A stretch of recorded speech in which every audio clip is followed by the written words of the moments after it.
Hey, mambo vipi? Karibu sana katika channel yangu ya YouTube. Tunaendelea kujifunza HTML language.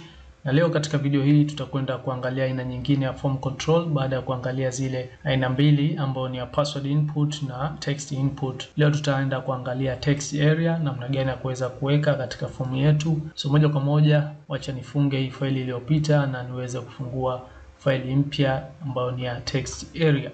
Na mimi nitajiita hivyo hivyo text area. Okay, .html ama let's say text area underscore input .html. Click enter. Kama kawaida nitaweka HTML skeleton yetu, then katika title tutaiita text area. Text area. Okay, form control aina hii ipo tofauti kidogo na zile ambazo tumejifunza, password input na text input. Hii haitumii kwanza element ya input. Hii ina element yake maalum ambayo ni inakwenda kwa jina hilo hilo la text area. Lakini unaanza na vile vile na form element, then ndani ya form element ndio inafuata hiyo text area. Lakini kabla ya yote wacha tuweke zile attributes zetu muhimu ili tuweze kuzikumbuka mara kwa mara tunapo practice hizi aina za form control tofauti. Method. Baada ya hapo humu ndani ya fomu yetu wacha tutengeneze paragraph yetu, ambao paragraph hii itabeba ujumbe ambao utaelezea kitu gani haswa yule user anatakiwa aingize katika hiyo text area. So mimi hapa nitamwambia una maoni gani kuhusu course hii ya HTML. Okay, just in paragraph yangu, then nita click enter. Nimo ndani ya fomu yangu humu. So hapa inafuata hiyo element ya text area. Na text area just unaandika to text area kama hivi, na hii inakuwa na opening tag na closing tag, tofauti na ile empty element ya input. Hii text area ipo na opening na closing tag, kuzingatia kitu hicho. Then humu ndani kuna attribute mbili ambazo zimekuwa zikitumika sana, ukiachilia ile attribute ya name ambayo kila form control inakuwa nayo. Tupo na attribute nyingine mbili ambazo zinapatikana katika hii element ya text area. Attribute zenyewe ni columns na rows. So wacha tuanze kwa kuandika attribute yetu ya name kwanza, then tutaita hapa comment.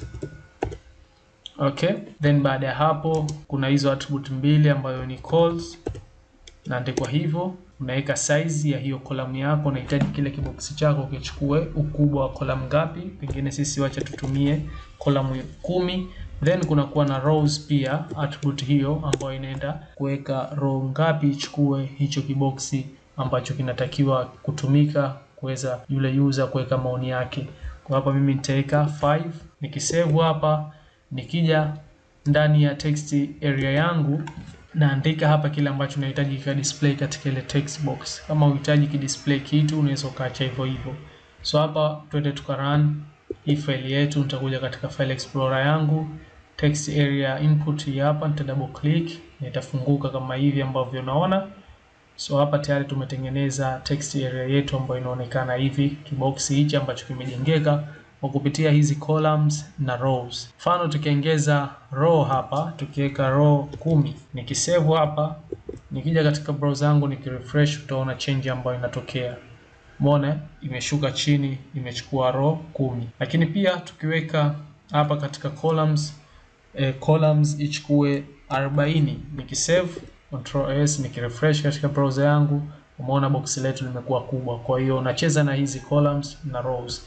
Na hizi ni attribute ambazo zilikuwa zikitumika zamani, lakini sasa hivi hazitumiki sana. Na ukienda kuangalia website ambazo zinatengenezwa kwa muda huu tulionao kipindi hichi, basi hazitumiki tena hizi attribute. Badala yake tunatumia CSS kuweza kuweka size ya text area yetu.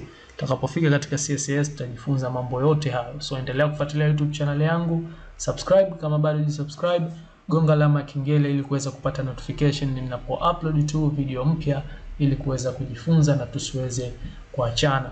So baada ya hapo nadhani umeweza kuona text area inavyokuwa, na humu ndani baina ya opening tag ya text area na closing una uwezo wa kuweka maandishi hapa ndani humu. Mfano mimi nikaweka hapa, weka maoni yako hapa. Okay, nikiweka dot tatu kama hivi, nikisave control s, nikirefresh, umeona imetokea hapa, weka maoni yako hapa. So nadhani umeweza kuona haya maandishi kama yana display, na hapa user akija itambidi aweze kufuta haya maandishi kwanza. Unaona haya maandishi itambidi aweze kuyafuta. Asipoyafuta basi atakapo submit hii form na yeye kaandika maoni yake, moja kwa moja itachukua na haya maandishi. Lakini sasa una uwezo wa kuweka mfano JavaScript na kuweka placeholder, mfano attribute hiyo utakuja kufahamishana baadaye, ambayo inamwezesha user akikliki tu katika hii text area, basi zile text ambazo zinasoma hapa zinazotoka katika kodi huku ziweze kuondoka na aweze kuweka za kwake yeye mwenyewe.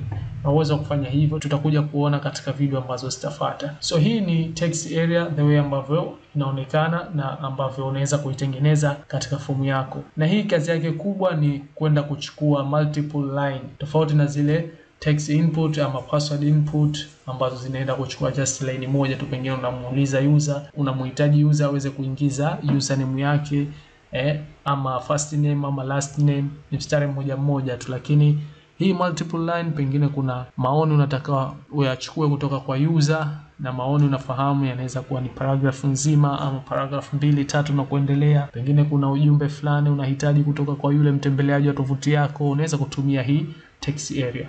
So tuishie hapa katika video hii ya leo. Tutakuja kuendelea katika video ambayo itafuata kujifunza form control nyingine ambayo hatujajifunza bado.